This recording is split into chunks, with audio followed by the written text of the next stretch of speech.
পৌঁছে দিচ্ছি আপনাদের কাছে এই মুহূর্তের বাছাই করা 10টি গুরুত্বপূর্ণ সংবাদ।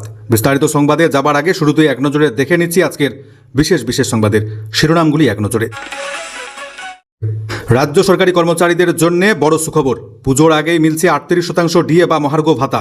মুখ্যমন্ত্রী শুভেন্দুর আশ্বাসের পর অবশেষে জারি সরকারি বিজ্ঞপ্তি।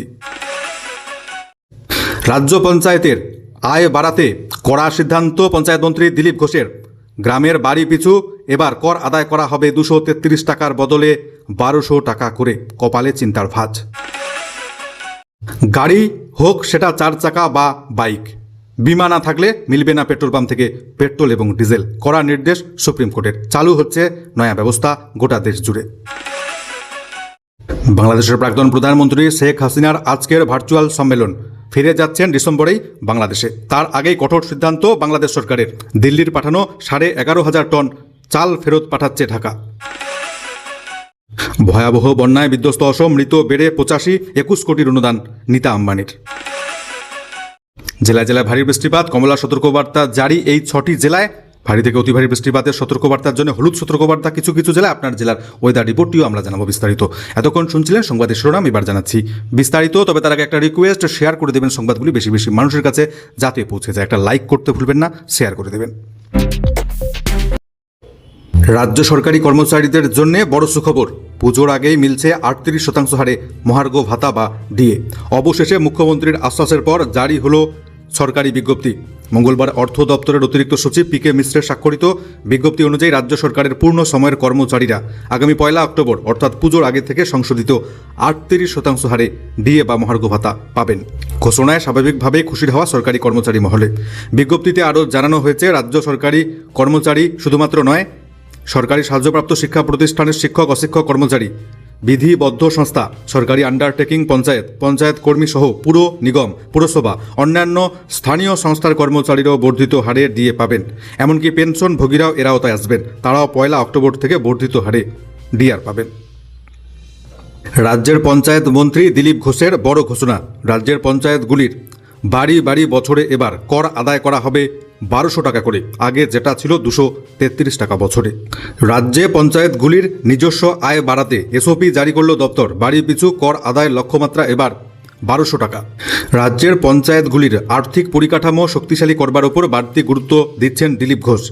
ওই এসওপিতে বলা হয়েছে, গ্রামবাসীদের কর জমা দেওয়ার নির্দিষ্ট দিনক্ষণ ঠিক করা হওয়ার পর 3 সপ্তাহের মধ্যে সংশ্লিষ্ট পঞ্চায়েতকে কর সংগ্রহের প্রক্রিয়া সম্পূর্ণ করতেই হবে। প্রয়োজনে করদাতাদের সুবিধার জন্য অফলাইনে টাকা জমা দেওয়ার ব্যবস্থা করতে হবে গ্রাম পঞ্চায়েতগুলিকে। নির্ধারিত সময়ের মধ্যে যারা কর জমা দেবেন না তাদের তালিকা তৈরি করতে হবে পঞ্চায়েতকে। সেই তালিকা প্রকাশের 15 দিন পরেও যদি কেউ বকেয়া না মিটিয়ে দেয় তাহলে সংশ্লিষ্ট পঞ্চায়েত নিজেদের মধ্যে বৈঠক করে পরবর্তী পদক্ষেপ ঠিক করবে। অর্থাৎ বকেয়া কর আদায়ের জন্য নির্দিষ্ট সময়সীমা বেঁধে দিয়ে ধারাবাহিকভাবে নজরদারির ব্যবস্থা করতে বলা হয়েছে। কর সংগ্রহ বাড়াতে পঞ্চায়েত এলাকায় একাধিক শিবির করবার পরামর্শ দেওয়া হয়েছে। প্রয়োজনে ওই কাজে স্থানীয় বিধায়কদের যুক্ত করবার কথা বলা হয়েছে। বর্তমানে একটি বাড়ি থেকে বছরে গড়ে প্রায় 233 টাকা আয় হয় পঞ্চায়েতগুলির। ওই আয় বাড়িয়ে বাড়ি পিছু বছরে 1200 টাকা করবার লক্ষ্যমাত্রা নিয়েছেন দিলীপ বাবু। তবে শুধুমাত্র কর আদায় নয়, বিকল্প উৎস থেকে আয় বাড়ানোর ওপর জোর দেওয়া হয়েছে। যে সমস্ত রাস্তা, সেতু, ফেরিঘাট থেকে টোল আদায় করা সম্ভব সেগুলির তালিকা তৈরি করতে বলা হয়েছে। পাশাপাশি পঞ্চায়েত এলাকায় বিজ্ঞাপন হোর্ডিং দেওয়ার জন্য আগ্রহী বেসরকারি সংস্থা, ব্যক্তিগত ব্যক্তিদের চিহ্নিত করবার পরামর্শ দেওয়া হয়েছে। পর্যটন এবং হোমস্টে প্রকল্পের মাধ্যমে পঞ্চায়েতের আয় বাড়ানো সম্ভব বলে মনে করছে দপ্তর। সেই সঙ্গে পঞ্চায়েতের নিজস্ব স্থাবর সম্পত্তি যেমন হোটেল, কমিউনিটি হল, ফেরিঘাট, ল্যাবরেটরি সহ বিভিন্ন সম্পত্তি লিজ দিয়ে আয় বাড়ানোর সম্ভাবনা খতিয়ে দেখতে উল্লেখ করা হয়েছে। বাইক হোক কিংবা 4 চাকা, গাড়ির বিমা না থাকলে এবার থেকে মিলবে না পেট্রোল এবং ডিজেল। কড়া নির্দেশ সুপ্রিম কোর্টের। চালু হচ্ছে নয়া ব্যবস্থা। দেশের সড়ক পথে কোনো বিমা না করিয়ে চলছে একাধিক গাড়ি। এবার তাদের দাপট রুখতে দুর্ঘটনাগ্রস্তদের দ্রুত ক্ষতিপূরণ নিশ্চিত করতে ঐতিহাসিক নির্দেশ ঘোষণা সুপ্রিম কোর্টের। মঙ্গলবার বিচারপতি সঞ্জয় করল, বিচারপতি প্রশান্ত কুমার মিশ্রর বেঞ্চ কেন্দ্র এবং বিমা নিয়ামক সংস্থা ইরডাইকে একটি পাইলট প্রকল্প খতিয়ে দেখার নির্দেশ দিয়েছে। সেই প্রকল্পের অধীনে এবার থেকে যে সমস্ত গাড়ির বিমা নেই তাদের প্রযুক্তির সাহায্যে শনাক্ত করতে হবে। এরপর সেই অনুযায়ী ওই গাড়িগুলিকে পেট্রোল পাম্প থেকে জ্বালানি অর্থাৎ পেট্রোল এবং ডিজেল দেওয়া হবে না। পেট্রোলিয়াম মন্ত্রকও শীর্ষ আদালতের নির্দেশকে নীতিগতভাবে ইতিমধ্যেই সমর্থন করেছে। জানা গিয়েছে, দেশের প্রায় 56% যানবাহন বিমাহীন। এই উদ্বেগজনক তথ্য প্রকাশ করে শীর্ষ আদালত জানিয়েছে, মোটরযান আইনের মূল উদ্দেশ্য ছিল দুর্ঘটনা কবলিতরা যেন দীর্ঘ আইনি জটিলতায় না পড়েন। এই আইন প্রয়োগ জোরদার করতে কেন্দ্রের সড়ক পরিবহন মন্ত্রক এবং ইরডাইকে নির্দেশ দিয়েছে সুপ্রিম কোর্ট, যাতে তারা হাইওয়ে শহরের ANPR ক্যামেরাকে VHAN পোর্টাল এবং বিমা ডেটাবেসের সঙ্গে যুক্ত করে সে কথা উল্লেখ করা হয়েছে। এর মাধ্যমে বিমাহীন গাড়িগুলিকে সহজে চিহ্নিত করে স্বয়ংক্রিয়ভাবে চালান পাঠানো যাবে। পাশাপাশি ট্রাফিক পুলিশকেও রিয়েল টাইম তথ্য যাচাইয়ের জন্য হ্যান্ড হেল্ড ডিভাইস দেওয়ার কথা জানিয়েছে সুপ্রিম কোর্ট। এছাড়াও নতুন গাড়ি কেনার ক্ষেত্রে বিরাট বড় পরিবর্তনের কথা জানাচ্ছে শীর্ষ আদালত। পথ নিরাপত্তার স্বার্থে নতুন 4 চাকা গাড়িতে থার্ড পার্টি বিমার মেয়াদ 3 বছর থেকে বাড়িয়ে 4 বছর, 2 চাকার গাড়িতে বিমার মেয়াদ 5 বছর থেকে বাড়িয়ে 6 বছর বাধ্যতামূলক করা হয়েছে।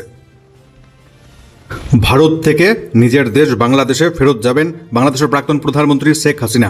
আজকে শেখ হাসিনার ভার্চুয়াল সম্মেলন, তার আগেই কঠোর সিদ্ধান্ত বাংলাদেশ সরকারের।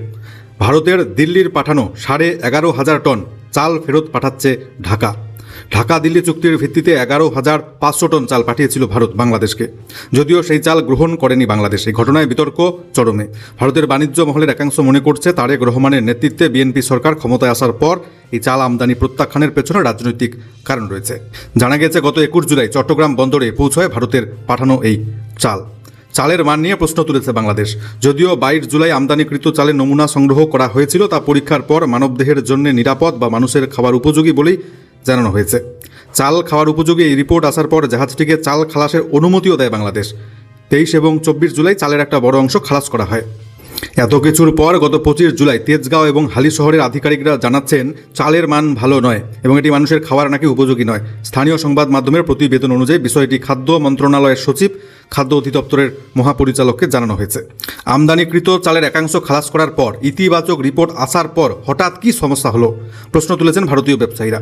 এক ভারতীয় ব্যবসায়ী জানাচ্ছেন, আমরা বছরের পর বছর বাংলাদেশে চাল সরবরাহ করছি। গত বছরের শেষ দিকে বাংলাদেশ যখন পাকিস্তান থেকে চাল কিনতে গিয়েছিল, সেটা যখন ব্যয়বহুল বলে মনে হয়েছিল বাংলাদেশের, তখন তারা আমাদের আবার ভারতের কাছ থেকেই চাল কিনতে ফিরে আসে। এখন তারা খেলায় নেমেছে। আরেক ব্যবসায়ী বলেন, এই ধরনের রাজনৈতিক খেলা আরও কিছুদিন চলতে পারে। বিষয়টি অত্যন্ত সংবেদনশীল হয় ব্যবসায়ীরা নিজেদের নাম প্রকাশ করতে চাননি। প্রসঙ্গত 2025 সালের আন্তর্জাতিক দরপত্র আহ্বানের পর ভারত এবং বাংলাদেশের মধ্যে সরকার টু সরকার চাল আমদানির চুক্তি স্বাক্ষরিত হয়েছিল। জানা যাচ্ছে, MVHT পাইওনিয়ার নামের জাহাজটি থেকে 11,000 টনের মধ্যে মাত্র 3,500 টন চাল খালাস হয়েছে বাংলাদেশে। বাকি চাল খালাসের অনুমতি দিচ্ছে না বাংলাদেশ। পুরো চালটাই এখন ভারতে ফেরত পাঠানো হচ্ছে বলেই জানা গিয়েছে। অসমের বন্যা পরিস্থিতি ভয়ঙ্কর হয়ে উঠেছে। মৃতের সংখ্যা বৃদ্ধি পাচ্ছে উত্তরোত্তর। এই পরিস্থিতিতে বন্যা দুর্গতদের সাহায্যের জন্য এগিয়ে এলেন রিলায়েন্স ফাউন্ডেশন। এছাড়াও একাধিক সংস্থা এসেছে এগিয়ে। 21 কোটি টাকা অনুদান দিল রিলায়েন্স ফাউন্ডেশনের চেয়ারপারসন নীতা আম্বানি। অসমের মুখ্যমন্ত্রী হিমন্ত বিশ্ব শর্মা এক হ্যান্ডেলে পোস্ট করে এই কথাটি জানিয়েছেন। সেই সঙ্গে হিমন্ত বিশ্ব শর্মা পরিষ্কার করে জানাচ্ছেন, কোভিড অতিমারির সময়ও নীতা আম্বানির সংস্থা তার রাজ্যের পাশে এসে দাঁড়িয়েছিল। তিনি বলেন, এই সাম্প্রতিক অনুদান বন্যা দুর্গত পরিবারগুলির জন্য ত্রাণ পুনর্বাসন প্রক্রিয়া জোরদার করতে সহায়তা করবে। উল্লেখ্য, বন্যা বিধ্বস্ত অসমে প্রত্যেক বছর হলেও এবারের ছবিটা একেবারেই বিপরীত। বিগত বছরগুলিকেও ছাপিয়ে যাচ্ছে এবারের বন্যায় মৃতের সংখ্যা বাড়তে ছাড়িয়ে গিয়েছে 85। রবিবার শিবসাগর জেলায় নতুন করে 3 জনের মৃত্যুর খবর পাওয়া গিয়েছে। সব মিলিয়ে বন্যায় দুর্গতদের সংখ্যা কমলেও এখনও কমপক্ষে 1,36,000 বলে জানা যাচ্ছে। এছাড়াও অসমের পাশে এসে দাঁড়িয়েছে অয়েল ইন্ডিয়া লিমিটেড। তারা 15 কোটি টাকা অনুদান দিয়েছে। আসাম গ্যাস কোম্পানি লিমিটেড 5 কোটি টাকা অনুদান দিয়েছে বলে জানা যাচ্ছে।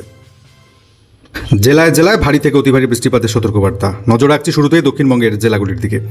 আজকে দক্ষিণবঙ্গে ভারী বৃষ্টির জন্য কমলা সতর্কবার্তা জারি রয়েছে 4টি জেলায়।